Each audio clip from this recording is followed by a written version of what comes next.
Students, UPSC MCQ series में आपका स्वागत है। और जी, आज हम केमिस्ट्री को सॉल्व करेंगे। जो केमिस्ट्री के प्रीवियस ईयर क्वेश्चंस वगैरह हैं, जो केमिस्ट्री में मतलब पहले क्या था, ज़्यादा ही कंसेप्ट वगैरह पूछ रखे थे, तो उनको एक बार देखेंगे। ठीक है, तो जी स्टार्ट करते हैं। हमारा फर्स्ट क्वेश्चन है, which one of the following can be use to confirm whether drinking water containing a gamma emitting isotope or not। कि इनमें से कौन सा है जो ये कंफर्म करता है कि जो हमारा ड्रिंकिंग वाटर है, जो हम पानी हम पीते हैं, उसके अंदर कि गामा का कोई आइसोटोप है नहीं है। ठीक है, अभी ये अल्फ़ा बीटा गामा तो आपको पता ही होगा। अल्फ़ा क्या है? हीलियम है। अल्फ़ा क्या है? 2He4, 2He4। ऐसे ही जो बीटा है वो -1E0। ठीक है, और गामा के ऊपर कुछ नहीं है, चार्ज वार्ज कुछ भी। और गामा की जो पेनिट्रेशन पावर है वो सबसे ज़्यादा होती है। गामा किसी भी, आप ये मानो कि सबसे ज़्यादा कोई फिल्म वगैरह है या स्टील की कोई भी शीट है, उसके थ्रू पास कर जाती है गामा रेडिएशन। ठीक है, तो क्वेश्चन क्या है कि ऐसी कौन सा ये चीज़ है, इंस्ट्रूमेंट है, जो कि ड्रिंकिंग वाटर के अंदर ये बता देगी गामा की आइसोटोप है। ठीक है, तो फर्स्ट ऑप्शन है इसका माइक्रोस्कोप। माइक्रोस्कोप क्या करता है कि जो माइक्रो पार्टिकल होते हैं, ठीक है, उनको जूम करता है, उनको बड़ा करके दिखाता है। जैसे वायरसेस हो गए या बैक्टीरिया वगैरह हैं, ठीक है, प्लाज्मोडियम या कुछ भी जो भी है, उनको मैक्सिमाइज करता है। तो ये ऑप्शन इसका गलत है। लेड प्लेट कुछ है ही नहीं। ठीक है, वो कुछ नहीं बताती लेड प्लेट। नेक्स्ट है scintillation counter. Scintillation counter is right option, क्योंकि सिंटिलेशन काउंटर है वो गामा रेज का रेडिएशन भी एक्चुअल में वही बताता है, गामा रेड का रेडिएशन। तो ये एक टाइप का फैक्ट है। ठीक है जी, तो ये स्पेक्ट्रोफोटोमीटर है। ये फोटो क्या है, ये लाइट से रिलेटेड है कोई। ठीक है, जो लाइट की कितनी इमिटिंग है वो सब बताता है फोटोमीटर ना। तो C is right answer. Next question है, which one of the following pair of material serve as electrode in chargeable batteries commonly used in devices such as torch lights, electric shavers, etc। तो इनमें से वो कौन से pair हैं जो chargeable battery, जो चार्जेबल बैटरीज में गैस यूज़ किए जाते हैं। चार्जेबल क्या है? एक बार डिस्चार्ज हुई फिर दोबारा चार्ज होगी, मतलब उसके अंदर कोई भी रिएक्शन कैसी होगी? रिवर्सिबल रिएक्शन होगी। एक बार कोई मेटल बना, इस साइड चलेगी रिएक्शन। ठीक है, अभी दोबारा फिर वो मेटल से दोबारा जो इनिशियल स्टेट थी वहाँ चली गई। ठीक है, तो बार बार चार्ज करके आप इसको बैटरी को कई साल चला सकते हो। ठीक है, तो इसके अंदर देखो जिंक और कार्बन है। जिंक कार्बन कुछ नहीं है। आयरन तो बैटरीज में यूज़ होता ही नहीं है, क्योंकि कोई रीज़न लगता है इसके अंदर। ठीक है, तो ये कट गया। लेड पर ऑक्साइड और लेड, ये दोनों नहीं होते कभी भी। ठीक है, तो ये ऑप्शन कट रहा है। तो एक ऑप्शन बचता है निकिल और कैडमियम। ये तो बहुत ही बेसिक क्वेश्चन है कि बैटरीज में, चार्जेबल बैटरीज में निकल और कैडमियम कैडमियम यूज होता है, क्योंकि जो निकल हाइड्रोक्साइड है और कैडमियम हाइड्रोक्साइड है। निकल हाइड्रोक्साइड क्या है? पॉजिटिव चार्ज कैस बिहेव करेगा, और कैडमियम हाइड्रोक्साइड है वो नेगेटिव चार्ज कैस बिहेव करेगा। ठीक है, वैसे रिएक्शन फॉर्म होगी। तो जितने चार्जेबल बैटरी है उसमें निकल और कैडमियम मिलता है। तो राइट आंसर है A. Next question, yellow cake an item of smuggling across border. तो जो हमारे बॉर्डर्स हैं उसके अक्रॉस, मतलब उसके चारों तरफ, या उसके जो बॉर्डर हैं उसके चारों तरफ एक येलो केक की स्मगलिंग होती है। येलो केक अब क्या है? अनरिफाइंड गोल्ड, या एक क्रूड फॉर्म ऑफ कोकीन, या क्रूड फॉर्म ऑफ हीरोइन, या यूरेनियम ऑक्साइड। ठीक है, तो बाकी ऑप्शन ऐसे ही कंफ्यूज करने के लिए बना रखे हैं। Crude form of heroine, heroine वगैरह की स्मगलिंग नहीं है, ना कोकीन है वो, ना अनरिफाइंड गोल्ड है, वो है यूरेनियम ऑक्साइड। यूरेनियम क्या है? रेडियो एक्टिव है। ठीक है, यूरेनियम के 2 आइसोटोप होते हैं, 92 U 235 एंड 238, ठीक है जी। यूरेनियम का 92 238, ठीक है। अभी जो नीचे जो लिखा हुआ है, जो 92 लिखा हुआ है, ये होता है एटॉमिक नंबर, और ऊपर वाला होता है एटॉमिक मास, ठीक है। तो ये जो आइसोटोप है 92U235, ये रेडियो एक्टिव है। 92 इसके अंदर क्या है, एटॉमिक नंबर है, 235 एटॉमिक मास है। तो एटॉमिक नंबर क्या होता है, एटॉमिक नंबर ये होता है कि किसी भी न्यूक्लियस के अंदर कितने प्रोटॉन हैं और कितने न्यूट्रॉन हैं। प्रोटॉन और इलेक्ट्रॉन। न्यूक्लियस के अंदर प्रोटॉन होते हैं और उसके चारों तरफ, जैसे ये न्यूक्लियस है किसी भी एटम का, और इसके चारों तरफ इलेक्ट्रॉन रिवॉल्व करते रहेंगे, ठीक है। ये इलेक्ट्रॉन रिवॉल्व कर रहे हैं यहाँ पे इसके चारों तरफ। ये न्यूक्लियस हो गया सेंटर में। अभी न्यूक्लियस के अंदर क्या होता है, न्यूक्लियस के अंदर होता है न्यूट्रॉन और प्रोटॉन। आउटसाइड में क्या होता है, यहाँ पे ये इलेक्ट्रॉन होता है, ठीक है, जो रिवॉल्व कर रहा है उसके चारों तरफ, जो स्पिन कर रहा है उसके, मतलब न्यूक्लियस के चारों तरफ, ठीक है जी। तो एटॉमिक नंबर क्या है इसके अंदर, 92 है। तो जितना 92 है उतने उसके अंदर प्रोटॉन हो गए, उतने उसके अंदर इलेक्ट्रॉन हो गए। और ऊपर जो लिख रखा है वो है atomic mass. Atomic mass, atomic mass क्या है, 235। अभी 235 क्या है, जो प्रोटॉन और न्यूट्रॉन का एडिशन, प्रोटॉन प्लस न्यूट्रॉन का एडिशन क्या होता है, एटॉमिक मास। तो एटॉमिक नंबर कितना था जी, या प्रोटॉन कितने थे, प्रोटॉन थे 92, और प्रोटॉन यहाँ 92 है, और न्यूट्रॉन कितने आ जाएंगे, 235 में से 92 सेपरेट करोगे उतने ही उसके अंदर न्यूट्रॉन आ जाएंगे, ठीक है जी। तो ये बेसिक बेसिक था। Right answer is C. Next question. The difference between a nuclear reactor and an atomic bomb is that.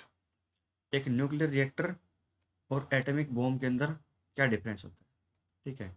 दोनों के अंदर ही क्या है कि जैसे यूरेनियम है, यूरेनियम वो है रेडियो एक्टिव मेटेरियल है, 92 235, ठीक है।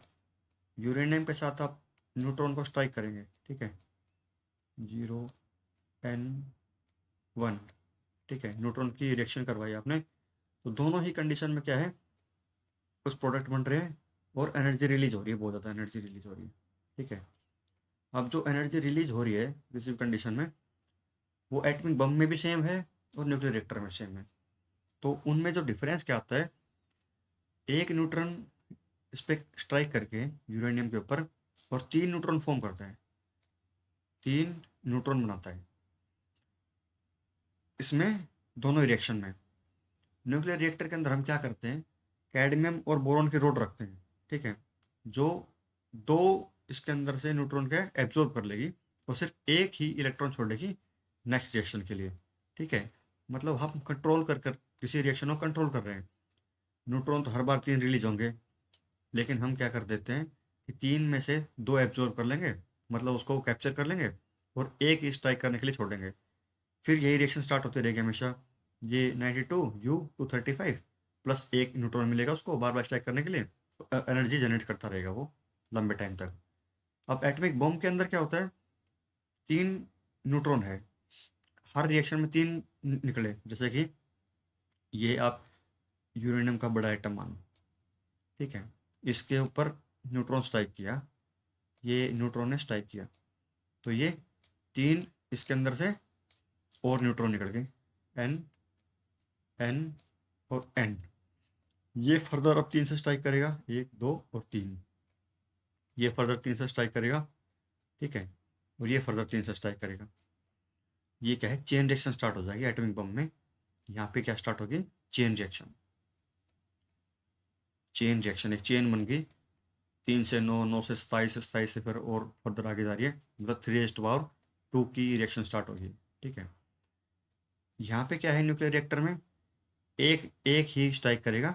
जैसे ये एटम ले लिया आपने यूरेनियम का, इस पे एक न्यूट्रॉन स्ट्राइक किया, फर्दर क्या निकला, 3 न्यूट्रॉन निकले, हमने 2 कैप्चर कर लिए, एक छोड़ दिया, ठीक है, 2 कैप्चर कर लिए इसके अंदर से हमने, कैडमियम और बोरॉन की रोड लगा के, मतलब छड़ लगा के उसकी कैडमियम बोरॉन की, फिर एक इलेक्ट्रॉन छोड़ा, बार बार वो कंट्रोल रिएक्शन रहेगी और एनर्जी हमें सेम मिलेगी। तो डिफरेंस क्या है?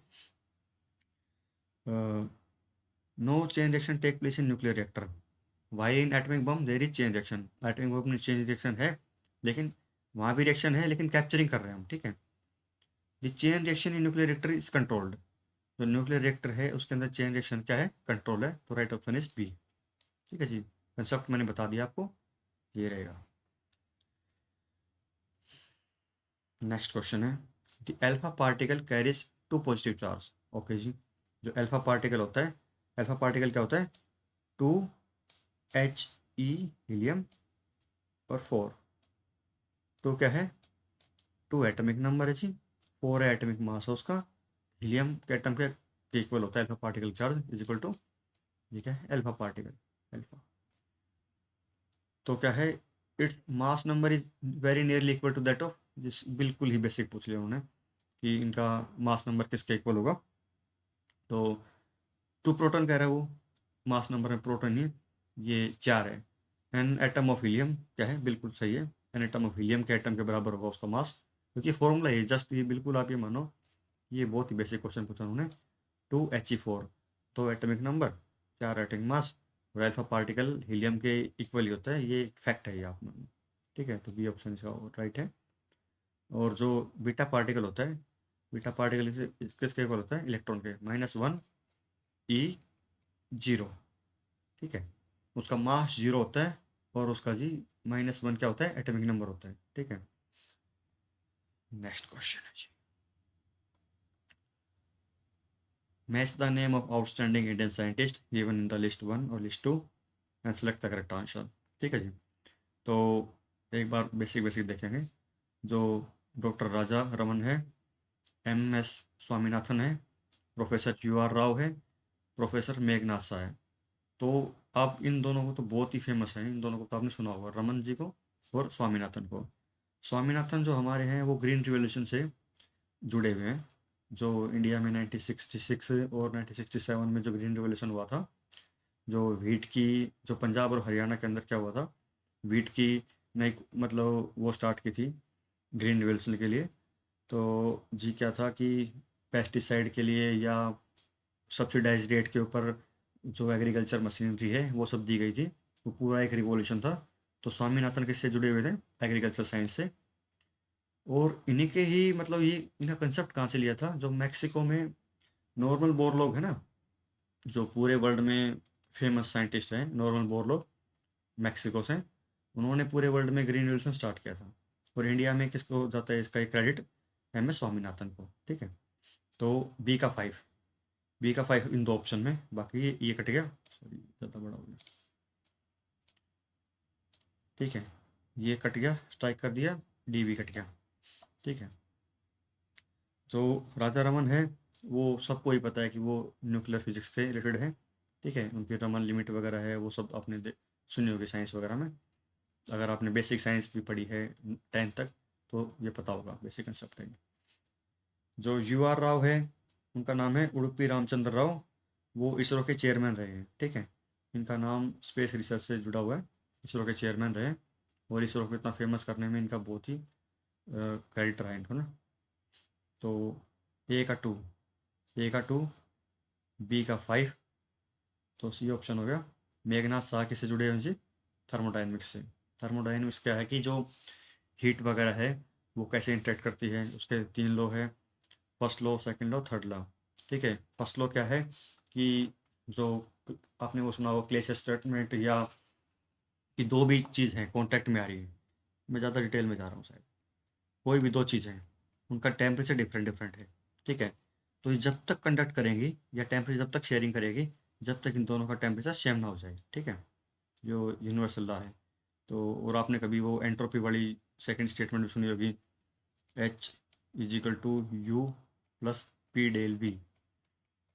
ठीक है, P del delta V। H क्या है? Enthalpy. U internal energy. P क्या है? P क्या है जी? प्रेशर। और ये है वॉल्यूम। ठीक है, नेक्स्ट क्वेश्चन है जी,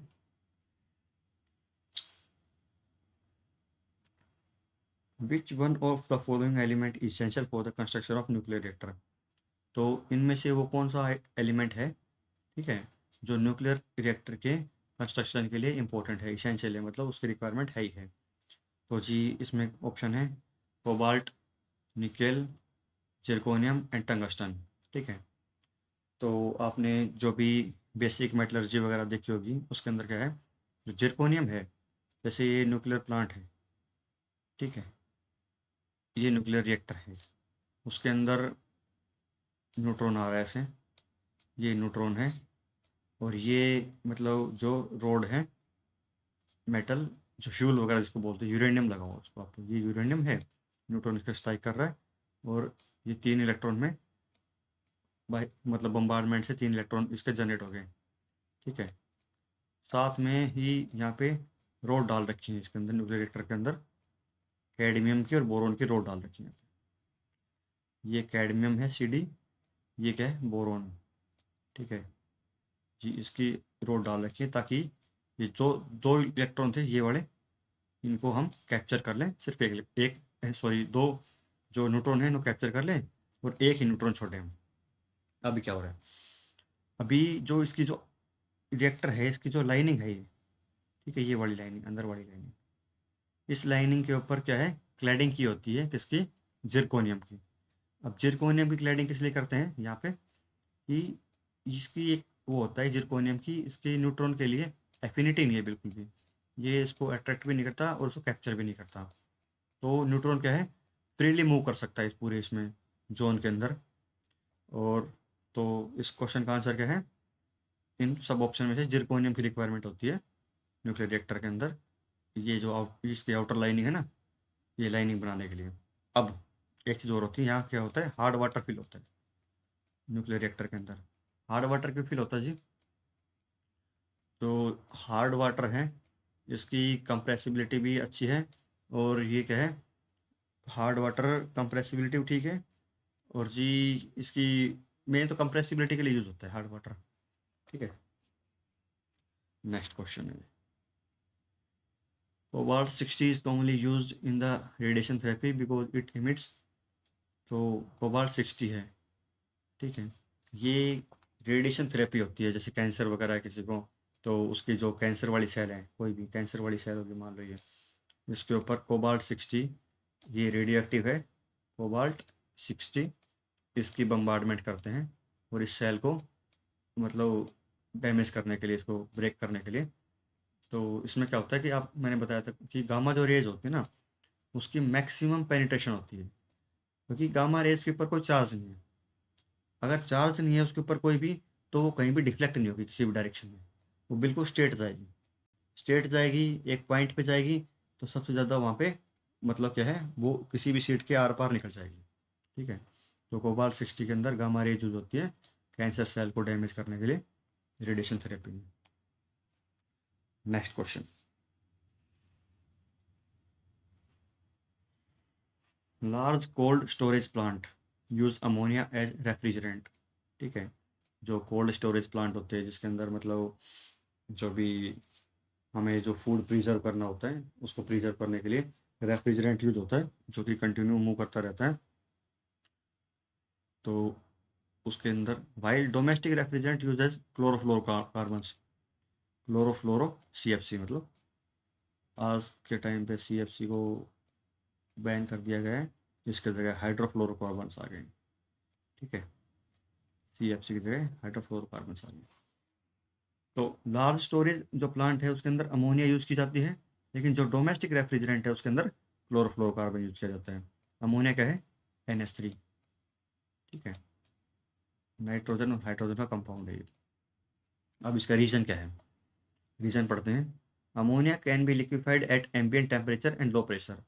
तो अमोनिया है, वो उसको लिक्विफाई करने के लिए हमें बहुत ज़्यादा प्रेशर नहीं लगाना पड़ता, मतलब कंप्रेसर की रिक्वायरमेंट। देखो रेफ्रिजरेंट के अंदर आपने जो रेफ्रिजरेशन एंड एयर वो होती है, RAC का सब्जेक्ट होता है मैकेनिकल इंजीनियरिंग में। उसके अंदर क्या है कि आप किसी भी रेफ्रिजरेटर की एफिशिएंसी कैसे निकालोगे, कि कंप्रेसर पे मिनिमम लोड जो लग रहा है ना, किसी भी चीज़ को कंप्रेस करने के लिए, क्योंकि एक साइकिल होता है, रेफ्रिजरेंट है वो एक साइकिल है, कि यहाँ से सबसे पहले क्या है, उसने हीट ली, रेफ्रिजरेटर ने हीट ले ली, और हीट को कहीं रिलीज कर दिया, हीट ली तो वो लिक्विड से वेपर फॉर्म में चेंज हो गया, फिर कंप्रेस हुआ, फिर वापस क्या है उसको दोबारा लिक्विड से ना वेपर से दोबारा लिक्विड में चेंज कर दिया।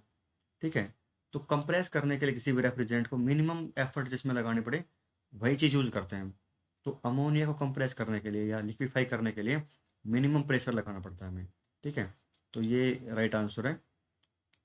हम करने को तो उसमें क्लोरोफ्लोरोकार्बन भी कर सकते हैं। ठीक है, अब क्लोरोफ्लोरोकार्बन्स को रूम टेम्परेचर पे, एम्बियंट टेम्परेचर पे लिक्विफाई करना थोड़ा क्या मतलब उसमें एफिशिएंसी कम होती है एज कम्पेयर टू ये एज कम्पेयर टू जी अमोनिया। अमोनिया को आप इजीली लिक्विफाई कर सकते हो लोअर प्रेशर के ऊपर ही, कम प्रेशर के ऊपर ही। ठीक है, तो असर्शन ओके है और रीजन उसका राइट है। Right answer is A.